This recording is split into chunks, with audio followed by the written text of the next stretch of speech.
Ждем МРТ.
Меня зовут Дмитрий Куклев, я актер Большого Тюменского драматического театра.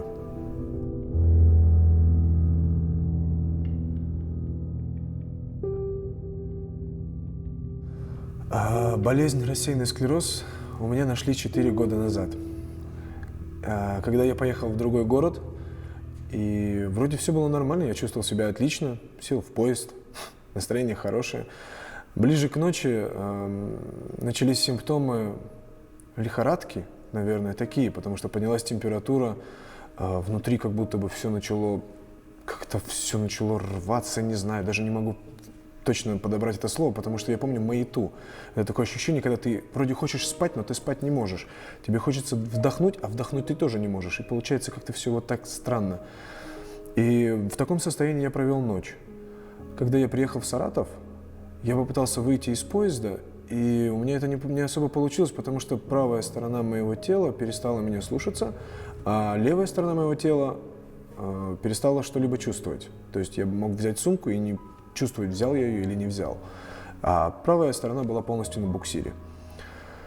И когда я попал уже в больницу, меня обследовали доктора, и они диагностировали мне этот диагноз спустя, наверное, дней 15. Потому что мне сказали, что любое аутоиммунное заболевание, оно должно быть проверено и четко знать, какое аутоиммунное. И как только они узнали, они начали меня лечить.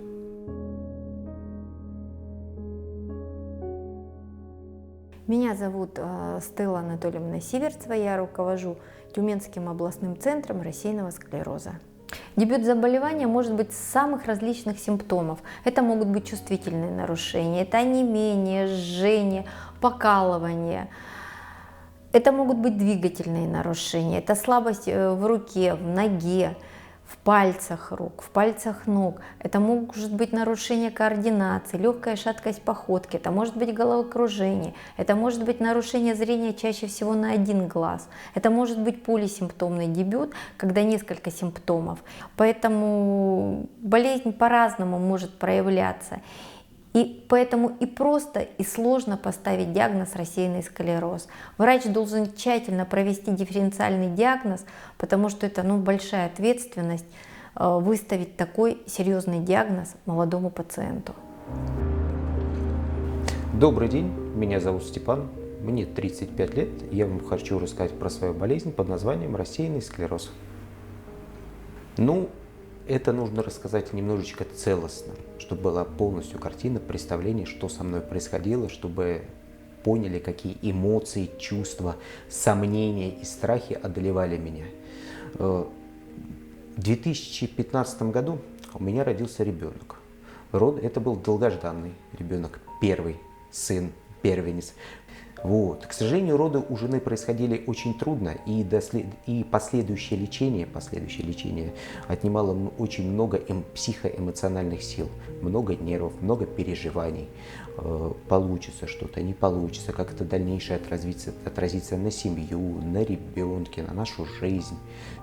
И вершиной всего в этом году, в 2015 тяжелом, была смерть моего довольно-таки неплохого друга. 2016 года на рождественских праздниках я проснулся с непонятным ощущением в ноге, то есть онемение. Спустя несколько дней проблема начала усиливаться. Онемение возросло, то есть оно поднялось выше по стопе, ближе к колену, то есть началось уже проявляться реальное чувство дискомфорта. Вот. Поскольку меня это все взволновало, я обратился в нашу местную больницу, в том городе, в котором я находился. Симптомы нарастали, диагноз поставить не могли. И на самом деле вот этот момент случился, когда нервы сдали, и я правда поверил, что это все будет навсегда. Я же не знал результатов, я не знал, что это со мной происходит, что за оказия. И да, я помню этот вечер, я был уже в больнице, я поднялся на чуть ли не чердак, еле-еле с этим буксиром, сел, закурил и думал, как дальше-то? Ну вот я устроился работать в театр. По-любому с театром закончится все. Как к этому относиться? Как с этим жить? Как рассказать об этом семье, жене? То есть нужен ли ты будешь потом семье, если у тебя будут какие-то очень сложные случаи, какие-то обострения, если ты останешься инвалидом, прикованным в коляске? Как это все рассказать? Как это преподнести родителям грамотно, чтобы не нанести им вред, ихнему здоровью? В любом случае, родители переживают это все за детей. Это гамма чувств, эмоций, это все дело нахлынуло, буквально захлестнуло, и непонятно что, как с этим всем делать, как это все дело переживать, и что дальше? А кому я буду нужен? А нужен я буду только родителям. Это факт. И я позвонил отцу, мы с ним поговорили, я рассказал ему. Он говорит, ну, как бы, понятно, что делать будем? То есть мой отец, он всегда говорит, есть проблема, не надо на ней циклиться. Должно быть решение, ищи решение. Если ты будешь циклиться на проблеме, ты будешь буксовать. А если ты циклишься на том, чтобы найти решение, ты найдешь решение. Ты найдешь 1000 вариантов, перепробуешь все, 1000 не подойдет, 1001 обязательно выстрелит. А мама, она скорее чувство. Если отец разум, то мама чувство. Она готова была приехать на другой край света и просто сидеть, держать меня за руку бесчувственного. И поэтому важные люди в моей жизни это они. Это они те, кто всегда примут, всегда помогут и всегда будут за меня, играть за мою команду. Течение заболевания индивидуальное. У каждого пациента могут быть и обострение, и период ремиссии. Наша задача, чтобы ремиссия длилась как можно дольше.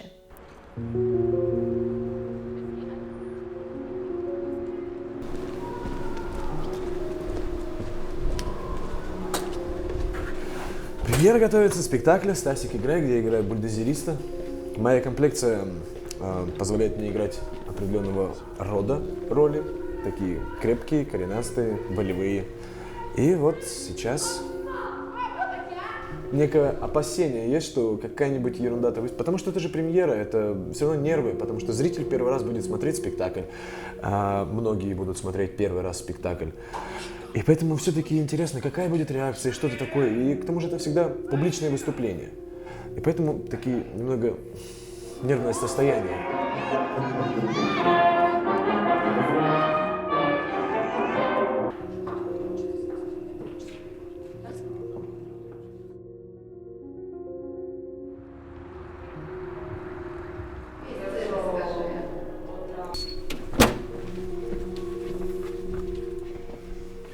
Моя болезнь подразумевает то, что когда-нибудь случится рецидив, когда-нибудь случится повтор тех симптомов, которые были в первый раз, и в какой-то момент ударяет по вестибулярному аппарату, и в этот момент ты просто теряешь координацию всю. Мало того, что ты, ладно бы, если за тапочкой тянешься и пытаешься взять ее, и это получается не сразу.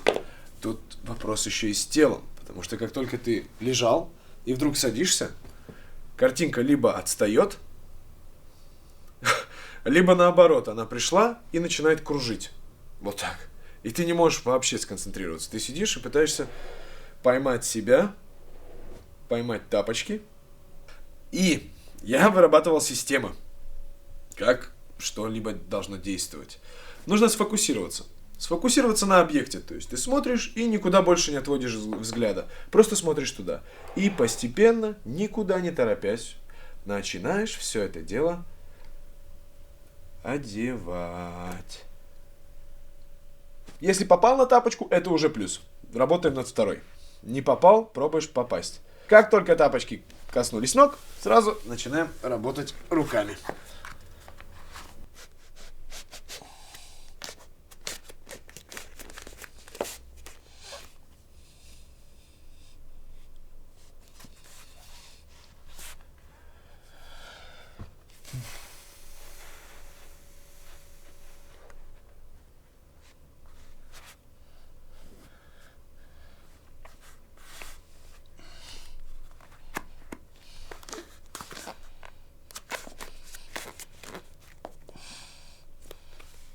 И нельзя подниматься резко, потому что картинка уйдет. Ты делаешь это медленно. Ага. Ножки. И, чтобы картинка не побежала, встаешь, балансируя. Ага. Упираешься во что-нибудь, не теряя фокуса. И очень медленно разворачиваешься в то место, куда тебе надо.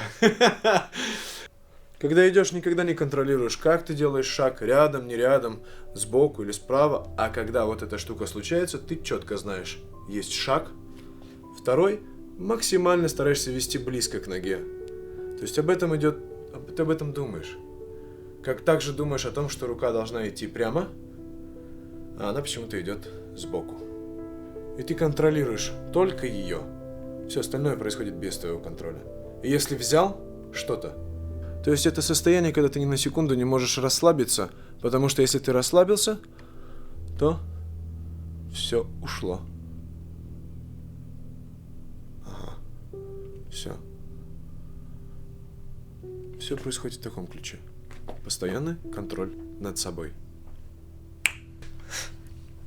И так 3 года уже. В семье настолько сильно я это не показал, чтобы не передавать весь этот негатив на жену.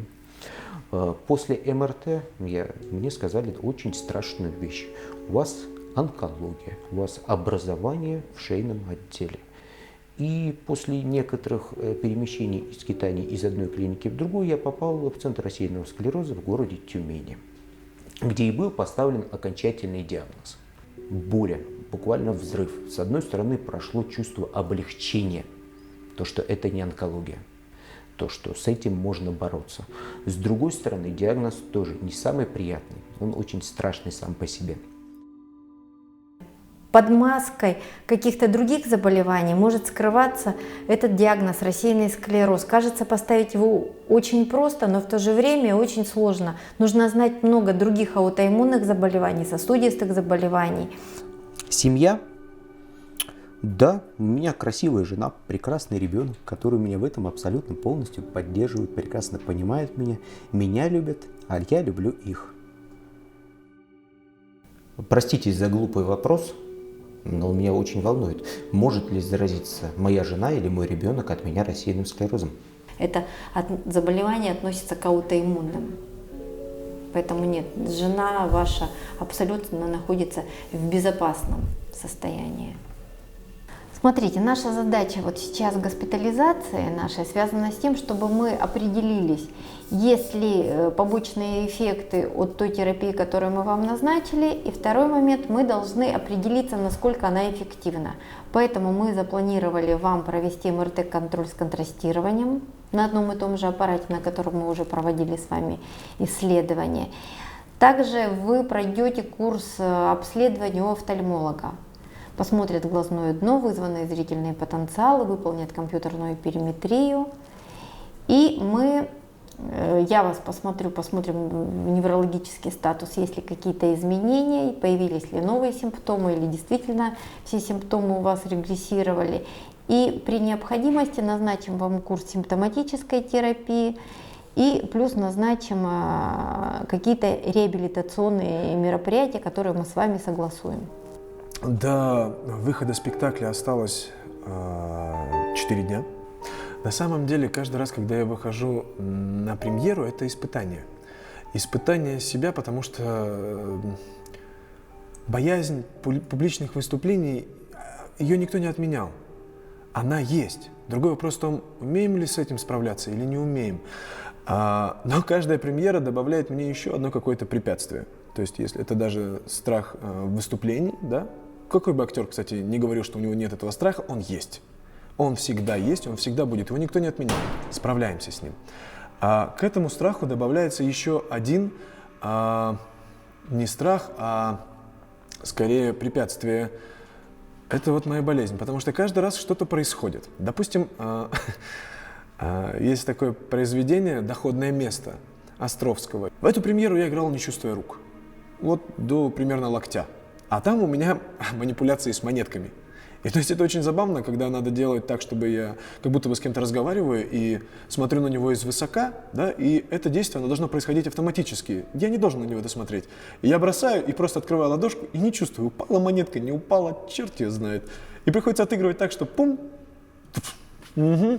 И как бы дальше. Действие идет, да, а руки не работают. Или премьера «Грозы».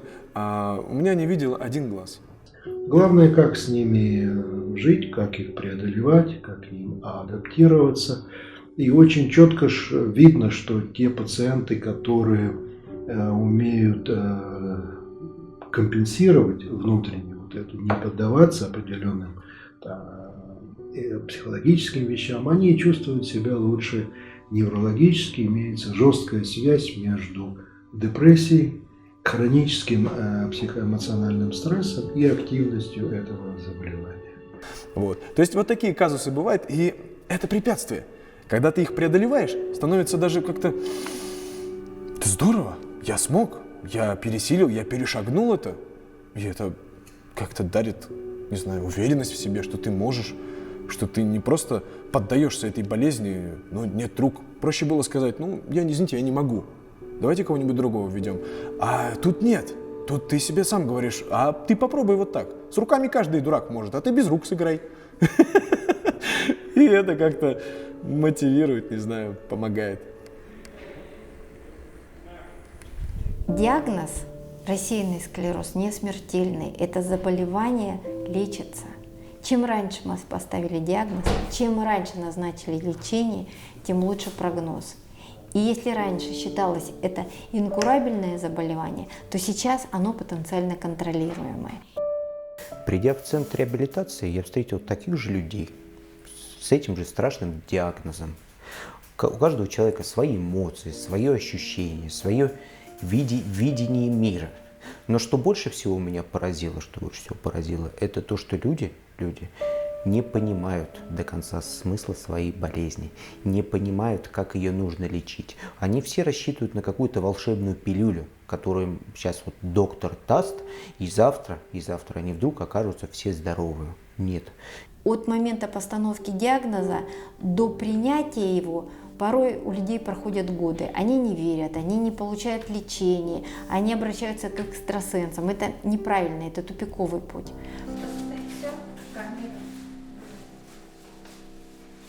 Руки давай участвуют в акции ходьбы, старайся.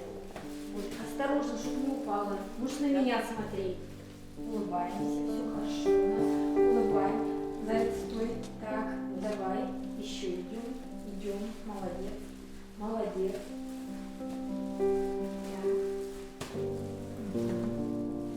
Так, стараемся держаться. Так, это мы прошли 25 метров.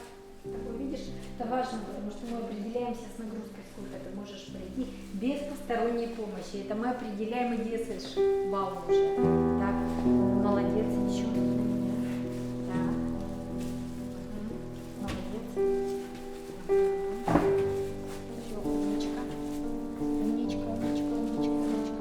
Реабилитация шла очень долго, потому что я постепенно начали возвращаться ощущения к руке, но они, кстати, самые последние вернулись.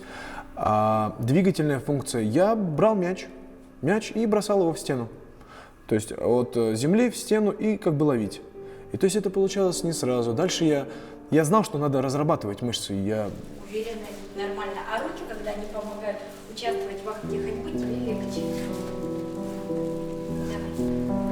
Как-то занимаюсь спортом и понимаю, что пока они не работают, они начинают застаиваться.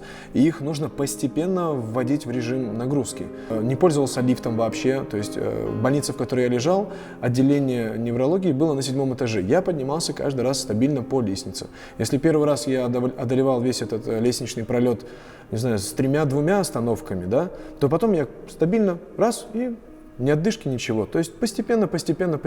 Действительно, встречаются те пациенты, которые не принимают диагноз рассеянный склероз, потому что это заболевание серьезное, и все знают, что это заболевание прогрессирует. А если пациент не приходит к врачу, болезнь прогрессирует, хотя пациент больной может и не испытывать какого-то дискомфорта. Но это могут быть какие-то когнитивные нарушения, нарушения в эмоциональной сфере, это может быть депрессивное состояние. Так как в кажущемся нормальном веществе головного мозга на МРТ-изображениях мы уже видим изменения, которые происходят. Изменения нейродегенеративного характера. Если раньше считалось, что у пациентов поражено белое вещество, то сейчас уже известно, что и поражается серое вещество. И задача врача как можно раньше поставить диагноз и как можно раньше назначить лечение. Наша задача – помочь пациенту. А невозможно помочь пациенту, если пациент не принимает этот диагноз.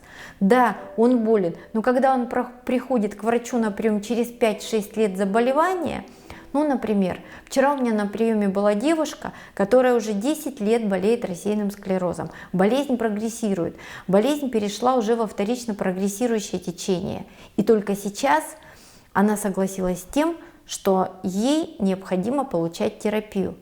Но время-то ушло. У врача нет волшебной палочки, чтобы вернуть время и убрать те симптомы, которые у нее уже есть. Уже есть необратимые изменения в головном мозге. К сожалению, мы не можем уже помочь этой пациентке. Наша задача, чтобы болезнь не прогрессировала, чтобы пациенту не стало лучше, а чтобы хуже не стало.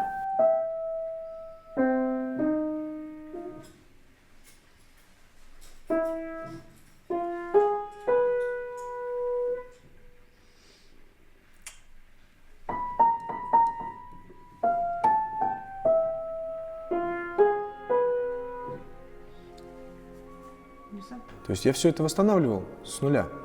И потому что пальцы не слушались. Ты вроде делаешь эту медузку, да, но не понимаешь, почему она не работает. А потом думаешь, они какие-то вот такие были железные.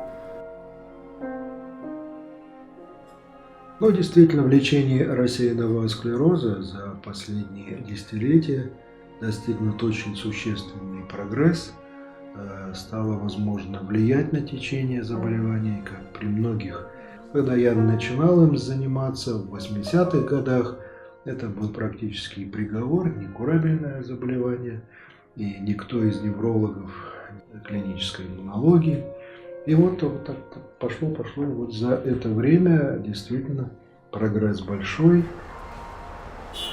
Понятненько. А у тебя вообще давно заболевание какое-то? Заболевание с 2010 года. У меня онемение. Стаж большой. Было на полностью правую половину, то есть вплоть до того, что потеряла зрение. И помимо этого, как сказать, тогда да, меня восстановили. Был долгий курс лечения, зрение восстановили только до 8 линий. Проходя лечение в Центре рассеянного склероза, я обратил внимание на некоторую категорию людей, которая вызвала у меня легкое чувство недоумения. Эти люди не принимают поставленный им диагноз. Причем, что больше всего поразило, то, что не принимают годами. И этим они ухудшают свое лечение, снижают эффективность. Ведь ключ к победе над болезнью – это ее принятие и понимание, что это с тобой случилось. И тогда ты получишь полный набор инструментов, чтобы, собственно говоря, преодолевать все возникающие трудности. Непринятие болезни это прямой путь назад.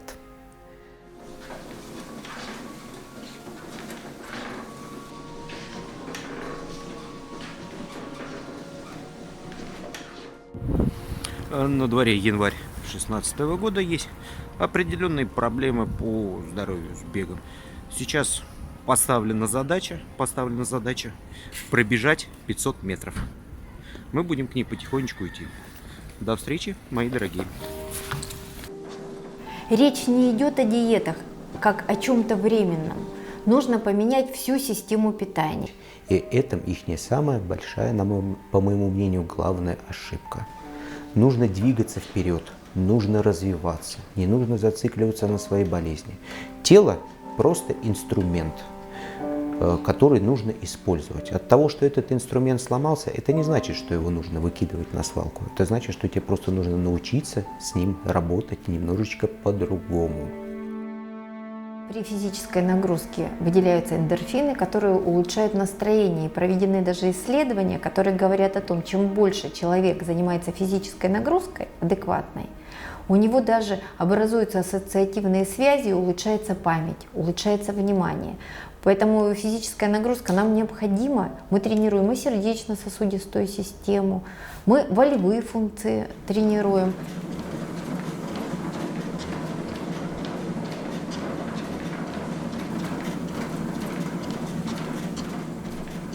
Рождение сына. Когда я приехал забирать их в родильный дом, уже, когда я получил вот этот вот маленький шевелящийся комочек на руки, лучше этого чувства в мире больше ничего не может быть более счастливым. Как только именно вот твоя плоть, твоя кровь, твой наследник, продолжатель рода, это вот незабываемое ощущение. То есть это должен понять каждый мужчина. Ну что, некоторое время назад были проблемы с бегом. Сейчас дистанция в 500 метров успешно взята. Ставим новую задачу. 1 километр. До встречи, друзья.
Зажимаем.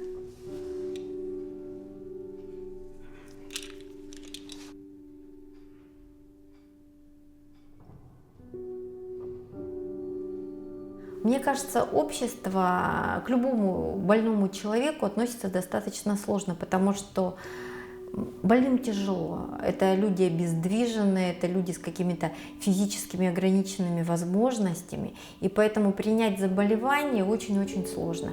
А если это болезнь наиболее молодого возраста, это люди, у которых будущее впереди, и принять эту болезнь и обществу, и пациенту, все сложно. А с другой стороны, все зависит от человека. Есть люди, которые принимают эту болезнь, и она, наоборот, является неким стимулом для преодоления себя и для достижения поставленных целей. Лечение – это больно, никто это не отрицает. Но потихонечку ты преодолеваешь это стрессовое состояние, организм потихоньку адаптируется к этому, и, в принципе, каждая последующая капельница заставляет нервничать и переживать все больше и больше. Ты научишься чувствовать свое тело, Ты научишься чувствовать реакцию, ты сможешь вовремя подсказать сотрудникам медицинского персонала, что тебя беспокоит в данный момент времени.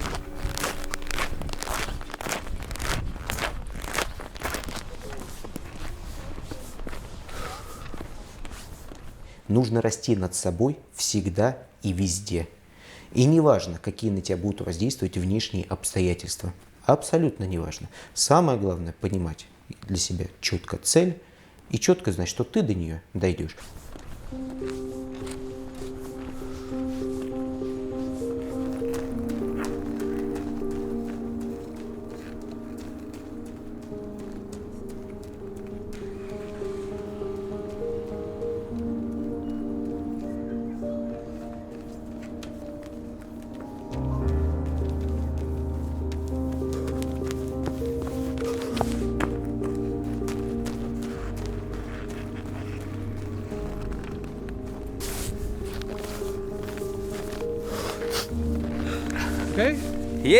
Победа!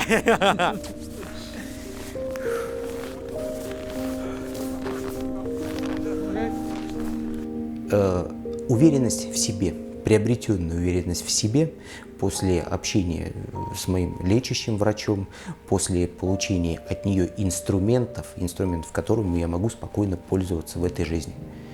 Только уверенность в себе. Все остальное не важно. Если есть уверенность, любая гора по плечу будет. Каждый человек делает свой выбор. И если выбираю я пить, курить, то меня ждет одно будущее. Если я веду здоровый образ жизни, то меня ждет другое будущее. Когда человек узнает о том, что он тяжело болен, и у него тяжелое заболевание, для него это, конечно, стресс. И по-разному люди реагируют. Одни уходят в запой, другие уходят в депрессию. Конечно же, они, если бы вот так вот воспринимали эту болезнь, что они могли? Потерять семью, потерять работу, они могли опуститься. Многое что негативного могло с ними произойти. Но замечательное то, что они совершенно по-другому восприняли эту болезнь.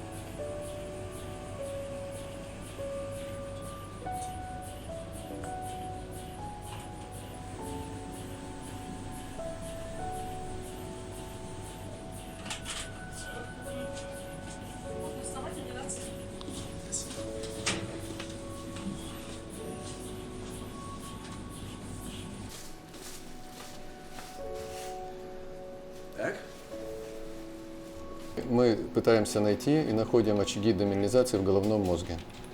Лучше всего их видно в последовательности Т2, там, где жидкости яркого белого цвета, и очаги, соответственно, тоже белого цвета. Это последовательность с подавлением сигнала от воды. В этой последовательности очаги особенно хорошо видны, они яркого белого цвета. В норме, конечно же, их не должно быть. Это те самые очаги, которые и приводят к той симптоматике, которая у Дмитрия есть. Вот. Очаги в основном сосредоточены в правом полушарии мозга, хотя есть несколько и в левом. Вот так вот выглядят очаги на сагитальных срезах. Вот они. Характерная вытянутость перпендикулярно мозолистому телу тоже характерна для очагов при рассеянном склерозе. И их локализация в основном около желудочков сосредоточена, они в данном случае в основном здесь, что тоже характерно для рассеянного склероза. И очень важная часть исследования – это исследование с внутривенным контрастированием. Мы видим, что контраст попал в сосуды. Вот это вот на темном фоне видим контрастированный поперечный синус. Это тоже сосудистые структуры. И, к сожалению, вот контрастирующийся очаг. Если помните расположение очагов на предыдущих сериях, они были вот здесь, и они никак не видны сейчас, но ярким стал вот этот очаг, он должен быть темным, но он ярким. Это говорит о том, что он накопил контраст. То есть в этом очаге мы можем констатировать, что есть воспаление. Здесь поврежден гематоэнцефалический барьер, и контрастное вещество накопилось в этом очаге. То есть здесь идет активное воспаление в данный момент.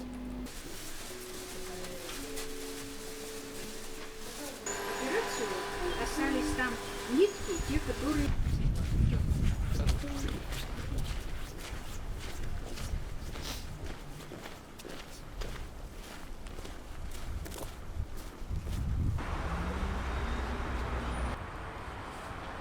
Нужно принять это заболевание. Но пациентам, которым мы выставляем диагноз гипертоническая болезнь, или пациентам, которым выставляем диагноз сахарный диабет, или же бронхиальная астма, они получают лечение и не переживают. Но почему-то рассеянный склероз, наши пациенты, им сложно его принять. Вот пока вы не примете этот диагноз и пока вы не подружитесь с этим заболеванием, конечно, легко давать советы.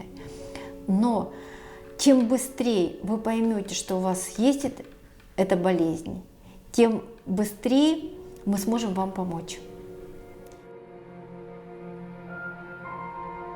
То есть психологический фактор играет огромное значение и с точки зрения патогенеза заболевания, и с точки зрения жизни человека вот с этим процессом. Поэтому, кстати, при рассеянном склерозе такие сильные эффекты оказывает плацебо, пустышка, улучшает течение заболевания. Есть и наоборот эффект, называется ноцебо, когда дают вроде бы тот же препарат, но цвет коробки другой, и пациент себя хуже чувствует.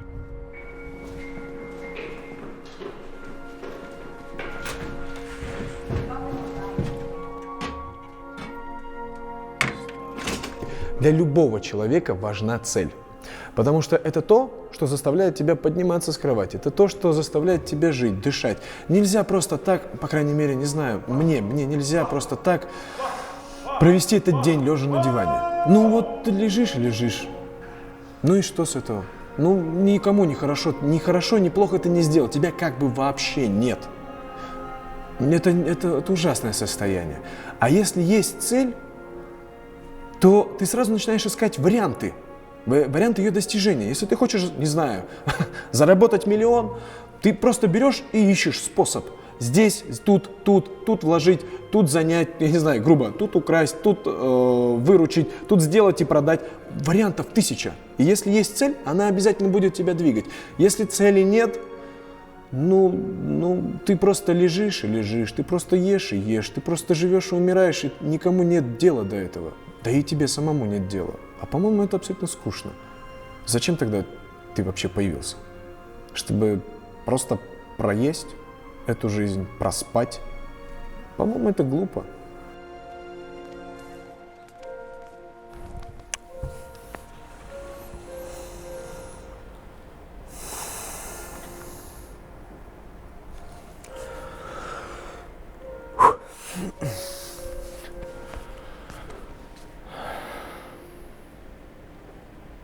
Через несколько дней на этой сцене случится премьера нового спектакля. А когда-то, где-то около года назад, мы играли спектакль «Ромео и Джульетта», и там случилась одна интересная вещица. Мы танцевали с моим партнером вот здесь. Танец, тарантелло, веселый такой.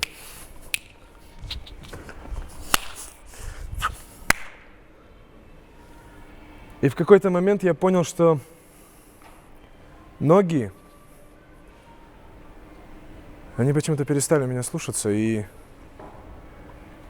движения уже начали видоизменяться. Уже не такое, а получалось и так. И на поворот я уже уходил. И обратно. Это как запутаться, правда, как в веревке запутаться и начинает лететь. И когда закончился этот танцевальный кусок, я встал по центру и понял, что все, что вот так, ниже, не работает. Я мог просто стоять, и все. Для актеров бывает несколько страхов. Забыть текст, пропустить собственную сцену. А я понял, что для меня страх — это вот стоять на сцене и ничего не мочь сделать. Тогда мой товарищ, который тоже здесь танцевал, он подошел ко мне, он увидел, что что-то не так, и спросил, что делать. И я ему сказал просто на ухо: уноси меня. Он взял вот так, как куль, и унес за кулисы, бросил в стул и убежал играть спектакль. А я сидел и думал, смогу ли я доиграть до конца. И это было ужасно, на самом деле, когда ты сидишь и понимаешь, что ничего не можешь. Слава Богу, что ближе ко второму акту я оклемался. Я пришел в себя, и там начинаются активные события, смерть, тут драка небольшая, мы успеваем подраться, успеваем поплескаться в воде, все красиво, все сверкает. И начинается моя смерть, где в меня попадают вот в эту область. Я разворачиваюсь и понимаю, что я настолько возбужден вот этой мыслью, дотяну до конца или не дотяну, что чувствую, как ноги подгибаются. Здесь прижимаю рану, здесь стоит один партнер, здесь другой, здесь Бенволио, здесь Ромео. Я говорю текст и понимаю, что я не играю, у меня силы реально оставляют. Когда человек умирает, его оставляют силы. И здесь я понимаю, что меня силы начали оставлять. Там есть сход по лестнице. Я начинаю сходить, и ноги подгибаются. Товарищ мой ловит меня, поднимает, и у меня ноги ватные. Все. Я не могу идти. Подбегает Ромео, говорит свой текст. Здесь зажимаем рану, здесь я на них вишу. Они ведут меня вперед. И я иду большими шагами, такими, как бы вызов этому миру. Последний, который может сделать этот персонаж, это облокачиваясь на Бенволио. Раз, два, и понимаешь, что нога выходит. И все. Здесь вода, отсюда капает кровь, отсюда капает кровь. Сил нет. Онемение поднимается до почти что шеи. И я чувствую, как силы уходят не только из ног, но и из рук. Я начинаю доигрывать сцену и понимаю, что я хочу поставить руку, а она не слушается и падает. И получается, получилось забавно. Да. И все. А дальше я произношу текст «Все прахом». Выдохнул и понял, что мое тело больше не двигается. Ни по моему желанию, ни по замыслу режиссера, ни по какому оно не двинется ни на сантиметр. Появились санитары и унесли меня. Но в тот момент я думал, как здорово, что я все-таки доиграл эту сцену, что я не сдался, что я прошел какой-то промежуток, собрался с силами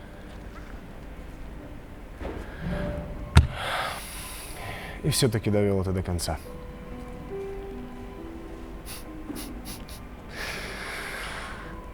Хорошо. Я лежал в абсолютно холодной воде, горячий, возбужденный, не мог двигаться, но ощущение было хорошо. Я смог. Это было здорово. А скоро на этой сцене будет новый спектакль. Он будет не такой драматичный, но все равно будет веселый. Интересно, какое на этот раз будет испытание и как придется из него вывернуться, И станет ли это еще одной историей в моей копилке воспоминаний. Но она не подвела ни разу, и я не подведу ее.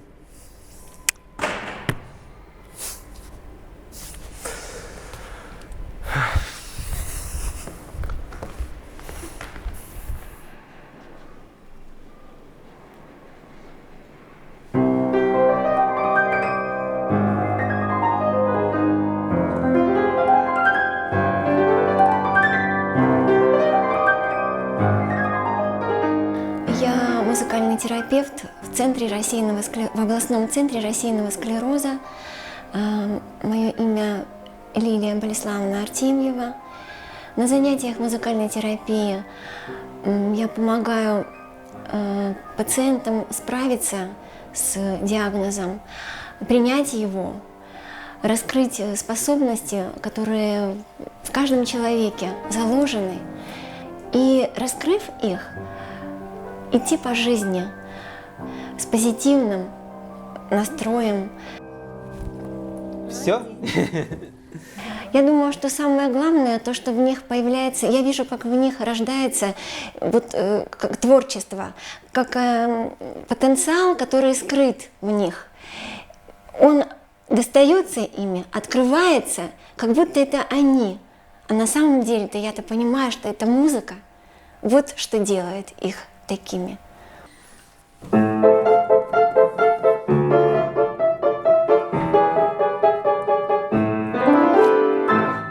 Все равно года проходят чередою, и становится короче жизни путь. Мне кажется, самое главное, как сказал мой пациент мой Степан Захаров, что на занятиях музыкальной терапии он ощущает полет. Все, что было, все, что ныло, все давным-давно уплыло.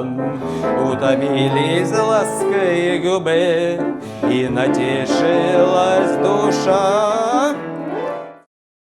Очень важна поддержка семьи, поддержка близких, поддержка коллег. И в первую очередь это зависит от каждого человека. Конечно, от нас, врачей, очень многое зависит, чтобы мы помогли и вовремя посоветовали, поставили диагноз, назначили лечение, там, назначили комплекс реабилитационных мероприятий. И нужно психологически поддержать. В первую очередь нужна психологическая, моральная поддержка наших пациентов. И эту болезнь нужно принять. Где аккорды? Дима, а может так? Знаешь, что никто не записывает, да? Смотри. Ми. Туго начинающих редко выживающих.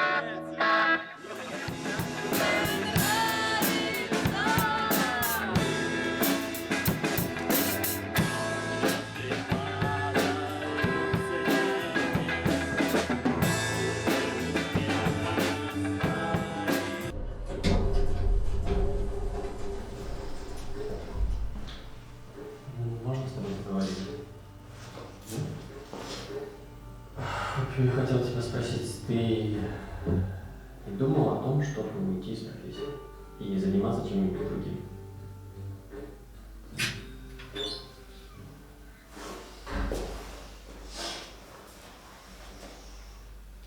Нет. Почему? Ты знаешь о своем состоянии прекрасно. И просто я каждый день наблюдаю твое такое состояние. Не хочу. Ладно, ладно.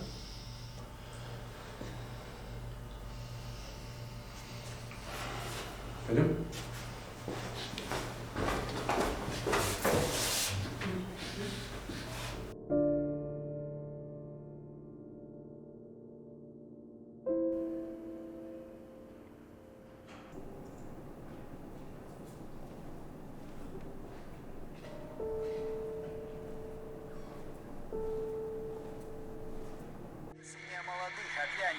Внук предлагает деду переехать в дом для престарелых, но Франтишек Кабель готов отдать все, лишь бы не оказаться в богадельне.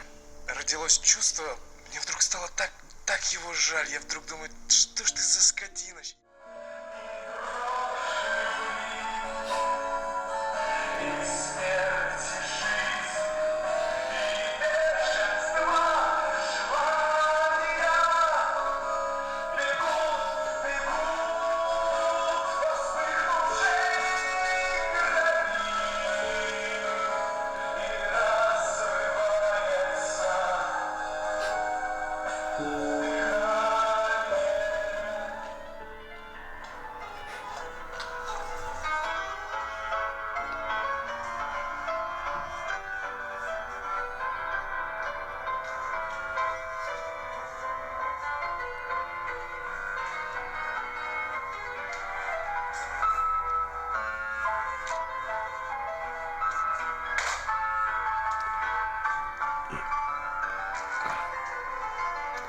И раз.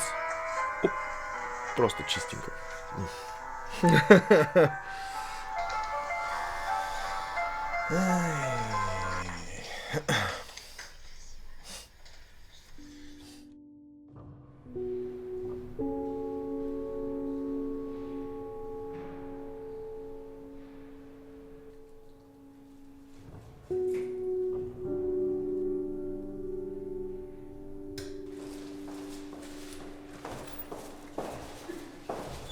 Стелла Анатольевна, вы как мой лечащий врач, как вы считаете, лечение мне помогло?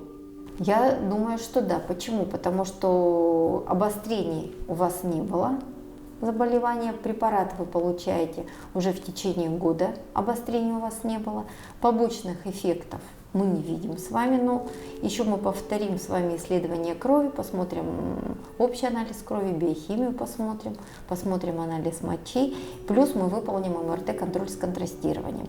Если на МРТ мы не увидим появление новых очагов, и мы не увидим очагов, которые копят контраст, а может быть мы увидим положительную динамику, что часть очагов регрессировала, тогда мы можем сказать, что да, выполняются критерии НЭДа и терапия эффективна.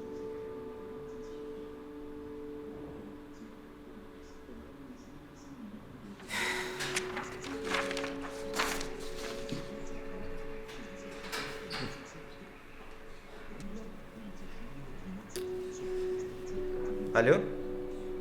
Дорогая, все хорошо? Да. По анализам все отлично. Скоро буду дома. Люблю, целую. Обнимаю сына. Пока.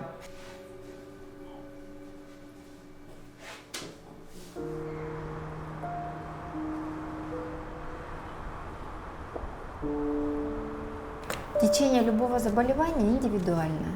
У одного пациента может одно обострение, два быть, а может 3, 4 и 6 обострений, если агрессивная форма течения заболевания, или же может отсутствовать обострение. С чем это связано? Со стабильным течением ремиссии могут длиться годами. Это может 1 года, 2, 3, 4. Есть пациенты, у которых ремиссия длится более 10 лет. Какие факторы, которые провоцируют обострение? Это, конечно же, стресс.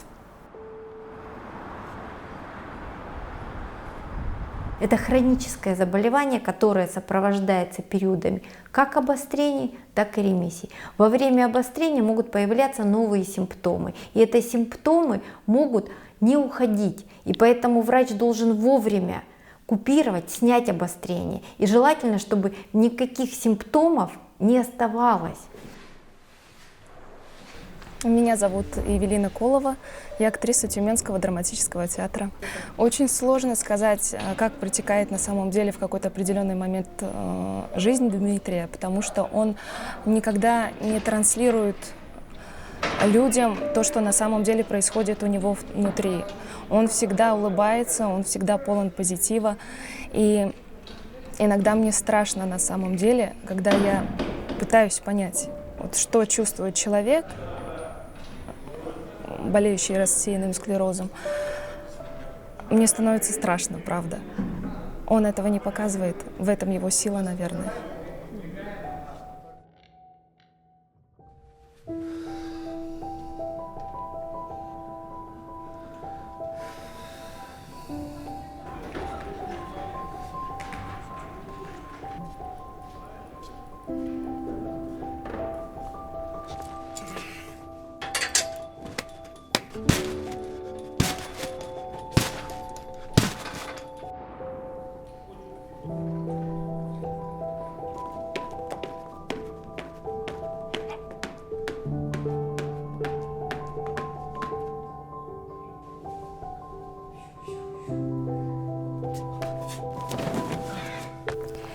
объединяет желание жить, оптимизм, принятие болезни, открытость.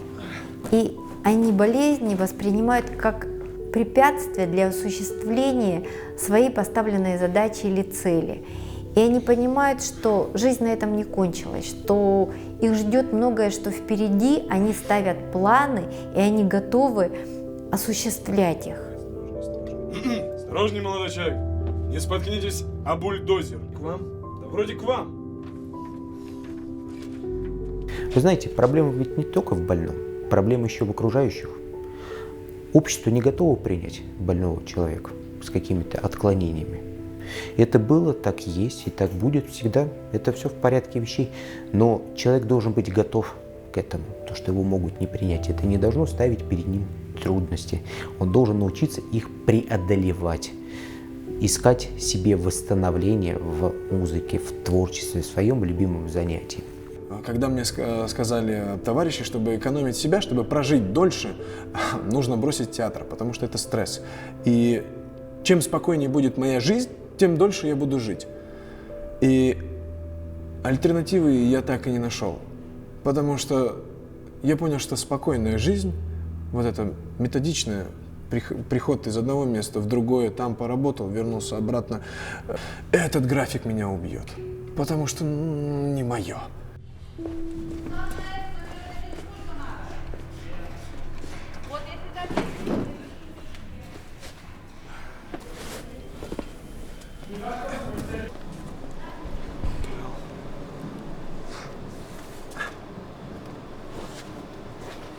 Пытаться искать положительные эмоции, пытаться перестраивать себя, свой образ мышления. Потому что если не пытаться перестраивать мышление, не пытаться контролировать свои мысли, чувства, эмоции, то ничего не получится.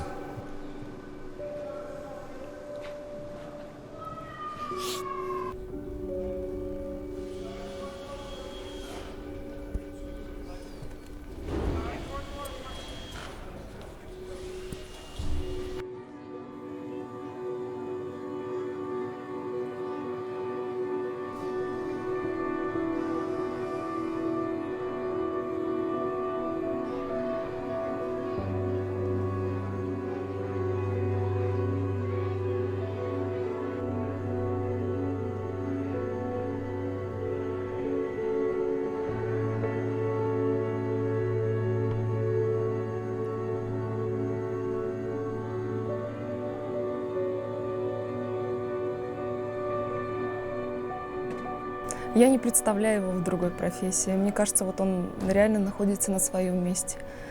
Но актер, либо танцор, он хорошо танцует очень.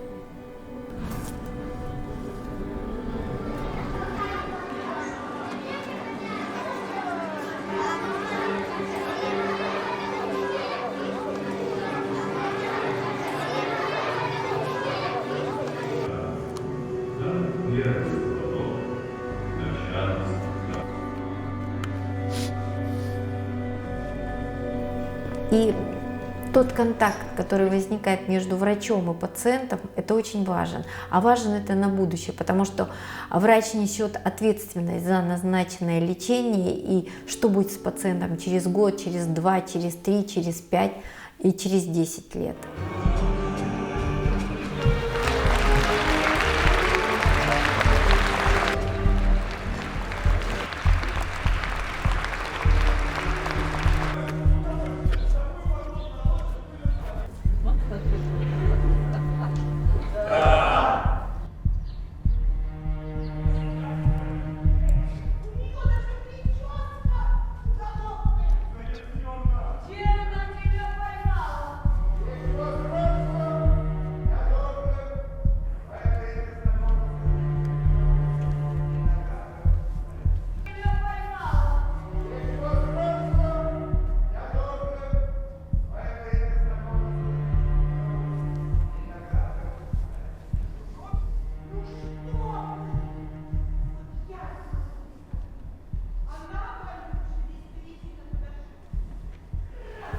Можно с тобой поговорить? В общем, я хотел тебя спросить, ты и думал о том, чтобы уйти из профессии и заниматься чем-нибудь другим? Нет. Почему? Ты знаешь о своем состоянии прекрасно. И просто я каждый день наблюдаю твое такое состояние. Не хочу.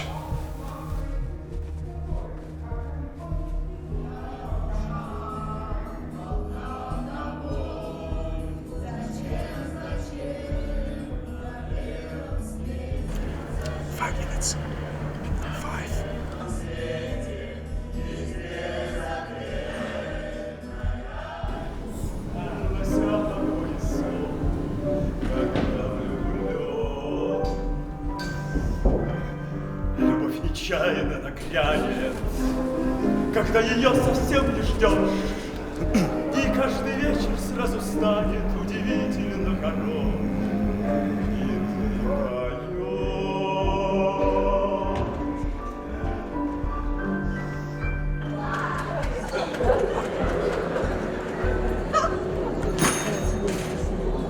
Доброе утро! Ну, кто-то? Ну? Он пришел в 7:04. Да? Ну и как она выглядит?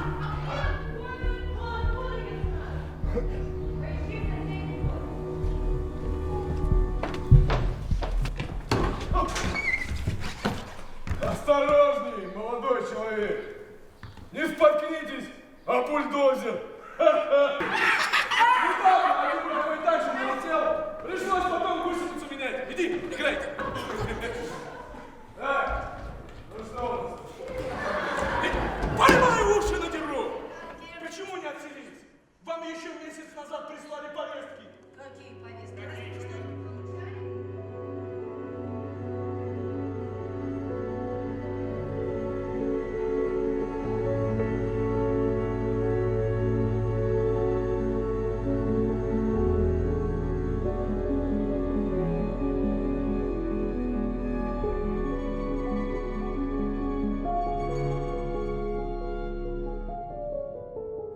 Мне нравится, когда вокруг кипит жизнь, и когда я внутри, вместе с этой жизнью, начинаю гореть. Как только жизнь вокруг меня будет тухнуть, начну тухнуть и я. Или искать другое место, где жизнь горит. То есть как-то так.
Thank you.